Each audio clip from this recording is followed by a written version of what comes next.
हाय दोस्तों, आज मैं ऐसी माँ की कहानी सुनाने जा रहा हूँ जिसे मैं जानता भी नहीं हूँ, क्योंकि वो मुझे एक ऑटो में मिली थी। फिर एक दिन उस माँ के बेटे ने कहा, माँ अब तो लॉकडाउन खुल गया है और आपकी जॉब भी चालू हो गई है, तो आपके पास अब तो पैसे आएंगे ना। फिर माँ ने कहा, हाँ बेटा, कल मुझे पगार भी मिलने वाली है। फिर बेटे ने कहा, माँ आप मुझे फिर कुछ दिलाओगे ना। देखो ना मेरी टी शर्ट कितनी पुरानी हो गई है और ये जीन्स पैंट देखो कितनी पुरानी है। फिर माँ ने कहा, हाँ बेटा, कल जैसे मुझे पगार मिलेगी मैं आपको एक नई टी शर्ट और एक अच्छी वाली जीन्स दिलाऊंगी। फिर वहाँ पे उस माँ की बेटी भी आ जाती है और बेटी बोलती है, माँ मेरे लिए भी कुछ लाना। देखो आपकी बेटी पुराने कपड़े पहनकर पुरानी किताबों की तरह पुरानी हो गई है। फिर माँ ने कहा, ठीक है बेटा, आपके लिए भी कुछ लेके आऊंगी।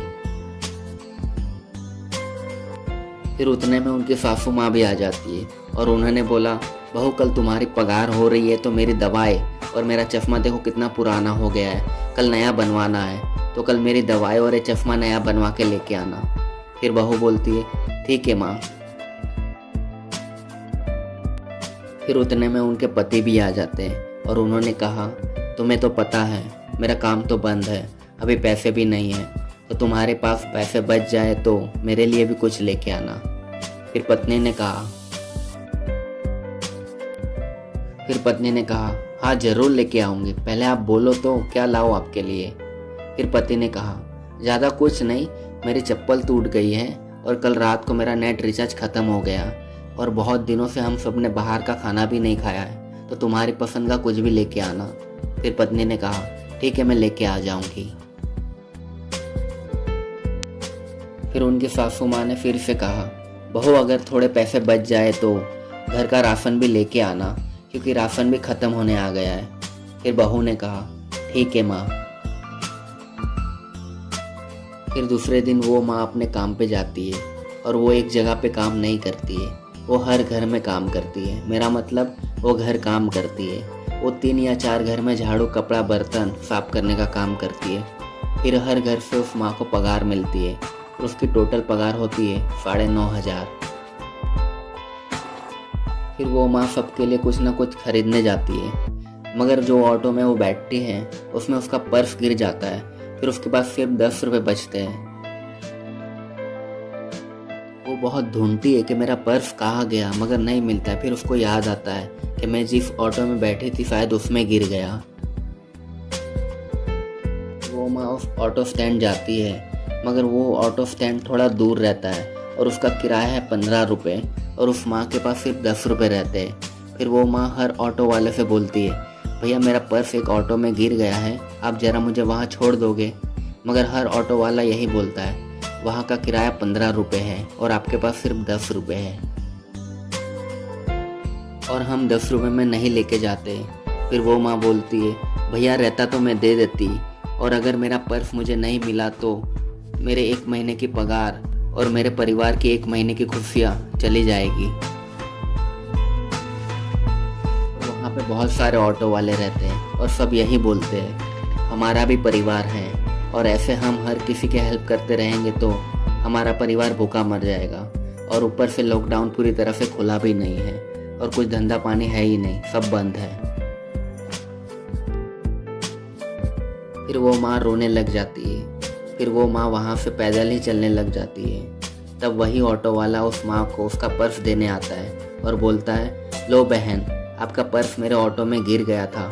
फिर वो माँ बहुत खुश हो जाती है और उस ऑटो वाले भैया को बोलती है, थैंक यू भैया। फिर वो माँ वहाँ से चली जाती है सबके लिए कुछ ना कुछ लेने। फिर दूसरे ऑटो वाले उस ऑटो वाले को बोलते हैं, भाई तू पागल है क्या? इस लॉकडाउन में भगवान ने तुझे पैसों से भरा हुआ पर्स दिया और तू राजा हरिश्चंद्र बन के पर्स लौटाने आ गया, तू पागल ही है सच में। फिर उस ऑटो वाले ने कहा, पागल मैं नहीं, वो बहन है, अपने परिवार की खुशियों के लिए। मुझे पता था उसका पर्स मेरे ऑटो में गिर गया, मगर मैंने नहीं बताया उन्हें। उसके पर्स में 9,500 थे और मैं बहुत खुश हो गया। और उस पर्स में एक चिट्ठी भी थी और उसमें लिखा था, मेरी खुशियाँ, और उसके नीचे लिखा था, बेटी के लिए टी शर्ट लाना है, बेटे के लिए टी शर्ट लाना है, पति के लिए चप्पल लाना है, सास के लिए चश्मा लाना है और घर के लिए राशन लाना है। अब तू ही बता, मैं उस माँ की, उस पत्नी की, उस बहू की और मेरी बहन की खुशियाँ कैसे छीन लेता यार। हम भी तो अपने परिवार की खुशी के लिए पूरा दिन ऑटो चलाते हैं और उनकी खुशी में ही हमारी खुशी रहे। फिर दूसरे ऑटो वाले ने कहा, भाई तूने बहुत अच्छा काम किया, मगर हमने बहुत गलत किया। सिर्फ 5 रुपए के लिए उस बहन को हमने हमारी ऑटो में नहीं बिठाया और वो हमसे बार बार बोल रही थी मेरे पास रहता तो मैं दे देती, मगर हमने उसकी बात पे यकीन नहीं किया। मगर अब हम हमारी गलती सुधारेंगे। जहाँ कोई गरीब या कोई बहन या कोई बेटी के पास पैसे नहीं रहेंगे, फिर भी हम उन्हें हमारी ऑटो में बिठाएंगे और हमारे अंदर की इंसानियत को जिंदा रखेंगे, उसे मरने नहीं देंगे। फिर वो माँ शाम को घर पहुँचती है और सबके लिए सब कुछ लेके जाती है। फिर वो माँ बोलती है, सुनो बाहर आ जाओ, मैं आ गई। फिर सब बाहर आते हैं। फिर बेटा बेटी बहुत खुश हो जाते हैं क्योंकि उनकी माँ ने उनकी ख्वाहिश पूरी की। और पति भी बहुत खुश हो जाता है क्योंकि पत्नी ने उसकी बात मान ली और उसने जो मंगाया था वो लेके आई। और सास भी बहुत खुश हो जाती है क्योंकि बहू ने उसकी बात मानी भी और उनकी बात का मान भी रखा। फिर ससुर ने कहा, बेटा तुम अपने लिए कुछ नहीं लाई। फिर एक माँ ने, फिर एक पत्नी ने और एक बहू ने कहा, पापा लाई हूं ना अपनों के लिए।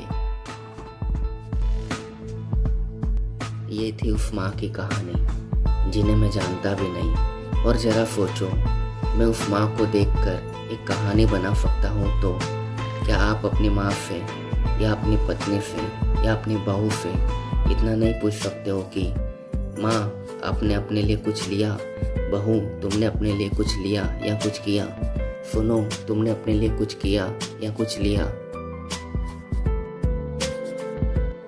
और अगर एक माँ इतने सारे किरदार ईमानदारी के साथ अकेले निभा सकती है तो क्या आप सिर्फ अपना किरदार ईमानदारी के साथ नहीं निभा सकते हो क्या? स्वयं विचार कीजिए। जय श्री कृष्ण।